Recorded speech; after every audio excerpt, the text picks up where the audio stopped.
Siempre quiero conocerte, te pido que me llenes para dar tu amor al santo. Bienvenido un día más a Logos Devocionales Tiempo con Dios. El día de hoy continuaremos con nuestro estudio de Romanos capítulo 8, ahora en los versos 12 al 17. Tal como te hemos comentado, Romanos es una carta en la cual encontramos demasiada doctrina. De hecho, en cada capítulo podremos encontrar distintas doctrinas que la Biblia nos enseña para nuestro diario vivir. Y hoy no es la excepción. Hoy veremos la doctrina de la adopción. Por eso el tema de hoy es adoptados. Romanos 8, 12 al 17 nos dice así. Así que hermanos, deudores somos, no la carne, para que vivamos conforme a la carne, porque si vivís conforme a la carne, moriréis. Mas si por el Espíritu hacéis morir las obras de la carne, viviréis. Porque todos los que son guiados por el Espíritu de Dios, estos son hijos de Dios. Pues no habéis recibido el espíritu de esclavitud para estar otra vez en temor, sino que habéis recibido el espíritu de adopción, por el cual clamamos Abba Padre. El Espíritu mismo da testimonio a nuestro espíritu de que somos hijos de Dios. Y si hijos, también herederos, herederos de Dios y coherederos con Cristo, si es que padecemos juntamente con Él, para que juntamente con Él seamos glorificados.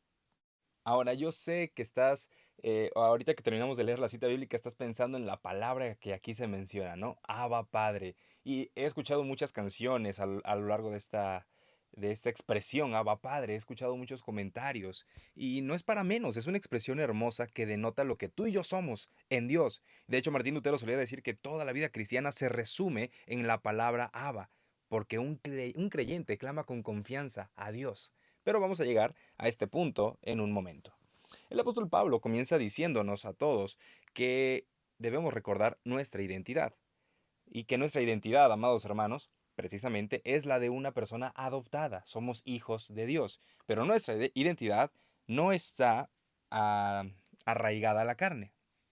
Sí, somos seres humanos, sí, hemos fallado, hemos pecado, pero al ser redimidos por el Señor Jesucristo, ya no le debemos nada a la carne, sino que ahora nosotros estamos completamente entregados al Espíritu de Dios, o sea, a nuestro Señor, porque en Jesucristo fuimos salvados.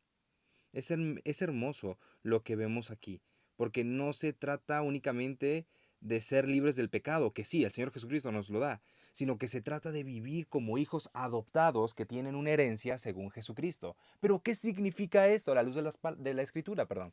Hemos escuchado que vivir con la libertad de Cristo puede ser muchas cosas. Y aquí nos topamos con el punto de vista de los legalistas y de los antinomianos. Los legalistas, aquellos que crucifican todo, por decir una expresión muy coloquial aquí en México, ¿ok? Es una expresión bastante común aquí para decir que es una persona que ve todo de forma extremista. Bueno, una persona que lo ve de esta manera puede decir que la vida cristiana no puedes hacer nada, no puedes salir, no puedes disfrutar de ciertas actividades que no dañan ni el testimonio ni la salud, solamente por considerarse divertido. Ahora, debemos recordar que hay cosas que sí, sabemos que son pecado, sabemos que son tentación, esas cosas ni siquiera están en tela de juicio, sabemos que no se hacen. Y podemos poner muchísimos ejemplos acá. Pero el punto es de que no hay que ser legalistas al momento de decir, es que no puedo hacer nada. La Biblia me dice no a todo. No, la Biblia no te dice no a todo.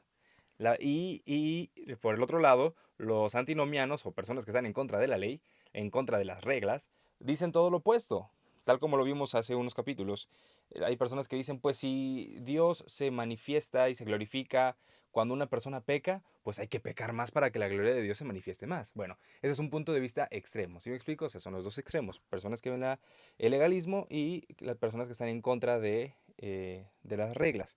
Pero el apóstol Pablo nos muestra que debemos tener una herencia, bueno, mejor dicho, que debemos tener una actitud de que somos hijos de Dios y eso nos da una herencia. Ahora, el apóstol Pablo está concluyendo aquí a partir del versículo 12 que los creyentes son deudores. Sí, tú y yo somos deudores, pero no de la carne, porque la carne únicamente nos lleva a la muerte. Nuestra obligación es con el Espíritu de Dios. ¿Por qué con el Espíritu de Dios? Porque el Espíritu de Dios es el que nos da vida para poder hacer a un lado las obras de la carne.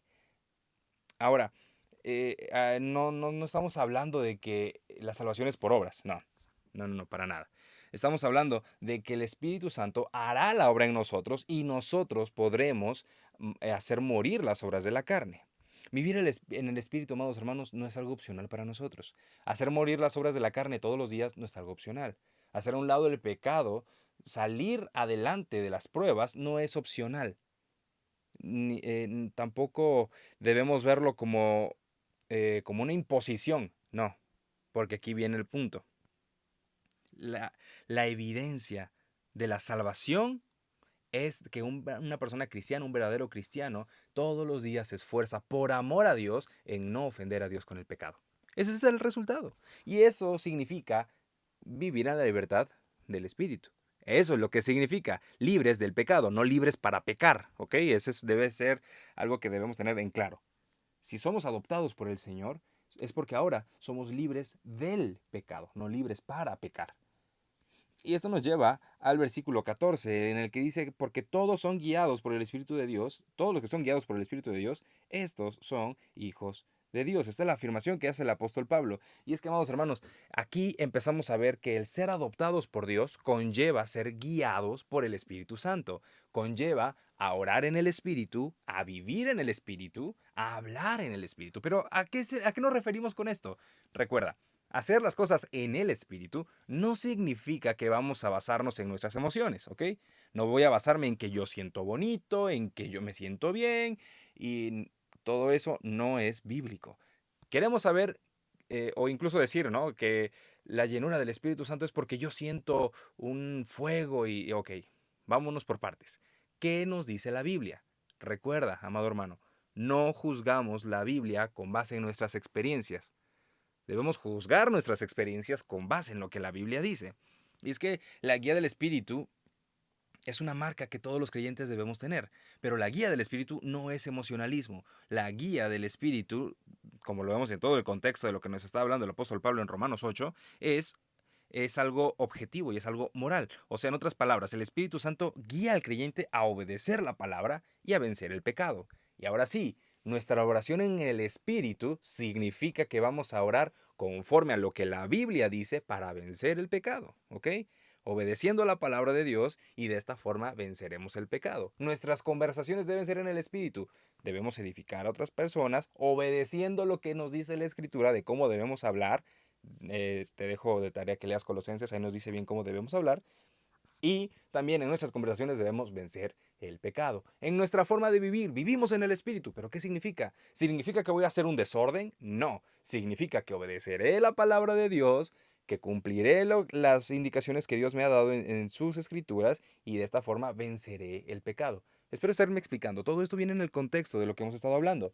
Te recomiendo, amado hermano, que repases los capítulos anteriores de Romanos, porque esto de verdad es hermoso, pero también es un tema bastante amplio que debemos traer presente para no perder el hilo. Recuerda, el creyente no necesita buscar señales externas de su salvación. No, no, no. No necesitamos, verdad, hermano, que ya me veo diferente, verdad que ahora ya soy distinto, verdad que Dios ya me cambió. Olvídate de eso. Nuestra evidencia verdadera, el fruto verdadero, es una vida transformada por la obediencia al Espíritu Santo. Ese es el fruto de nuestras vidas. Ese debe ser el fruto de un verdadero cristiano. Finalmente, amados hermanos, ahora sí, llegamos a la palabra que todo el mundo quería escuchar, verso 15, pues no habéis recibido el espíritu de esclavitud para estar otra vez en temor, sino que habéis recibido el espíritu de adopción por el cual clamamos, Abba Padre. Y esta expresión Abba Padre, créeme, la he escuchado en muchos contextos. Y tristemente la he escuchado en contextos equivocados, o lo he escuchado explicaciones equivocadas de esta palabra. He escuchado que esta palabra significa papito, ¿no? Ok, bueno. También he escuchado que esta palabra, una vez alguien dijo en un evento, es que Abba Padre, Abba es un balbuceo de un bebé y así debemos ser nosotros como un bebé diciéndole Abba, Abba. No, amados hermanos, debemos tener mucho cuidado con romantizar el Evangelio, porque cuando nosotros lo romantizamos, estamos vulgarizando el Evangelio y eso es algo muy, muy grave. Ahora, si nosotros buscamos en usos y costumbres de tanto el Antiguo como el Nuevo Testamento y diccionarios bíblicos, vamos a darnos cuenta que Abba es una palabra aramea que se usaba por los niños para dirigirse a su padre, una palabra que denotaba confianza. Ahora, no era exclusiva de los niños, también era usada por los adultos, pero aquí viene la connotación la palabra Abba es un padre, un papá, pero con respeto, ¿ok? No es un balbuceo infantil, es una expresión de intimidad y de confianza. Entonces, amados hermanos, no podemos decir que Abba es algo irreverente o algo que podemos decir papito, o de una forma exagerando lo familiar. Ahora, esto no nace de nosotros, sino que es el Espíritu Santo el que nos impulsa a clamar así. Es el Espíritu Santo el que nos lleva a esta intimidad, confianza y respeto para dirigirnos a Dios. Ahora, esta expresión Abba es la que denota que tú y yo somos adoptados por Dios. Es lo que muestra que ya no tenemos una relación con Dios de Dios y hablándole a un pecador, o un pecador hablándole a Dios. No, ahora es Dios hablando con su Hijo a través de la palabra y el Hijo de Dios, los hijos de Dios adoptados, nosotros, hablándole al Señor, a nuestro Dios, por medio de la oración. Ya no es como un juez que condena, sino es como un padre que ama y recibe. Recuerda, cuando nosotros oramos al Señor, no necesitamos decir forzosamente Abba, Abba, sí, Abba Padre, sino que tenemos que acercarnos con esa confianza ante el Señor. Ahora, Abba Padre no es irreverencia, no significa papito, ¿ok? En un sentido sentimental, sino que muestra una reverencia hacia Dios, es Padre. ¿Sí?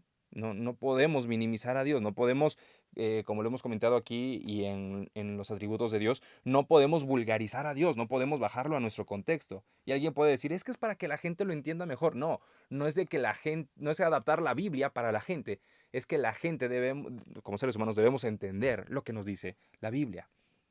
Ahora, el decir Abba Padre no debe ser una emoción, ¿ok? No debe ser un esfuerzo de la carne, sino que es una obra del Espíritu Santo que nace en nosotros por el Espíritu Santo.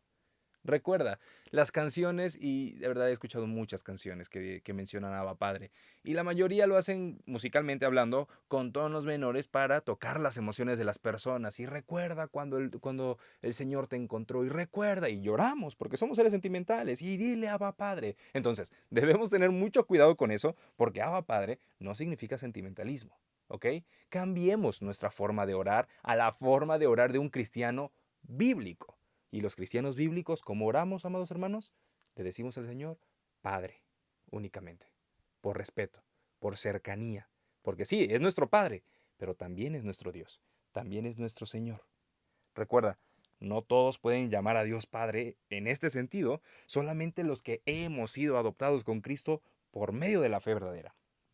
Ahora, esta expresión de Abba Padre, amados hermanos, es un clamor, sí, pero que recuerda, el Espíritu hace que nazca en nosotros. Es el Espíritu el que nos lleva a una correcta comunión con nuestro Señor. Es reverencia, como lo hemos visto. No es, Señor, tú te ordeno que hagas esto, yo proclamo. No, es reverencia. Nos sometemos a Él, nos humillamos a Él. Esto es algo que el Espíritu Santo hace en nosotros. No es sentimentalismo barato, no es universalismo, como muchos pueden pensar. Es lo que el corazón del cristiano redimido y que vive en santidad levanta al Señor. ¿Por qué? Porque sabe que es un hijo de Dios. Sabemos que somos hijos amados. Y es lo que el apóstol Pablo nos dice acá en el versículo 15, porque habéis recibido el espíritu, no habéis recibido el espíritu de esclavitud para estar otra vez en temor. Así que, amado hermano, si tenías un pecado con el que estabas batallando, hazlo a un lado, porque ese pecado ya no se puede enseñorear de ti. Ese pecado, el espíritu ya lo hace a un lado. Y es precisamente ese espíritu que ya nos ha librado del pecado, ya no nos somos esclavos del mal, ya no batallamos con ese pecado constante que teníamos en nuestra vida. Ya no debemos tenerle miedo. Ahora somos adoptados por Dios y podemos acercarnos a Él y decirle, Padre, Abba Padre, mi Padre, ¿sí? Con respeto. Verso 16, el Espíritu mismo da testimonio a nuestro espíritu de que somos hijos de Dios, lo que acabamos de decir. Es el Espíritu el que nos muestra a nosotros que ahora buscamos a Dios no por emociones, no de forma sentimental, sino de una manera reverente. Amados hermanos, esta es la manera en la que tú y yo podemos darnos cuenta en que nuestra adoración a Dios ha cambiado. Y finalmente, dice la Biblia, y si hijos, también herederos, herederos de Dios y coherederos con Cristo, si es que padecemos juntamente con Él, para que juntamente con Él seamos glorificados. La herencia de la que nos está hablando la Escritura no es material, ¿ok? Hagamos ya a un lado ese pensamiento de que las herencias que tú y yo merecemos son materiales. No merecemos nada material. La Biblia no nos promete bendiciones o prosperidad material. Aquí lo que tú y yo debemos tener en mente, amados hermanos, es que la herencia es la salvación. Pero también la herencia incluye sufrir con Cristo como ser glorificados con Cristo. El sufrimiento es parte del proceso, ¿ok? El sufrimiento que vamos a padecer por ser cristianos es parte del proceso. No debemos temer, no debemos incluso decirle al Señor, Señor, ¿por qué me pasa esto si yo soy un buen cristiano? No, no, no. Bienaventurados aquellos que sufren por la palabra de Dios, por predicar la palabra de Dios. La gloria futura, amados hermanos, es segura porque está ligada a la victoria de Cristo en la cruz, no a nuestro esfuerzo. Nosotros no debemos temer al sufrimiento de aquí en la tierra, y con tantas cosas que están surgiendo hoy en día en el mundo, los cristianos somos quienes más vamos a sufrir. Pero no debemos tener miedo a esto, porque debemos saber que todo esto, amados hermanos, es la antesala a la gloria eterna que nos espera con Cristo. Esto, amados hermanos, a grandes rasgos, en un devocional muy pequeño, en cuestión de tiempo, porque este tema da para mucho tiempo, encontramos la doctrina de la adopción. Recuerda, debemos ser cristianos verdaderos, cristianos bíblicos, acercarnos a Dios con esa reverencia con la que Él no, merece que se le busque. Que esa sea nuestra forma de buscarle a partir de hoy. Que Dios te bendiga y Dios bendiga su palabra en nuestros corazones. Nos vemos mañana. Siempre quiero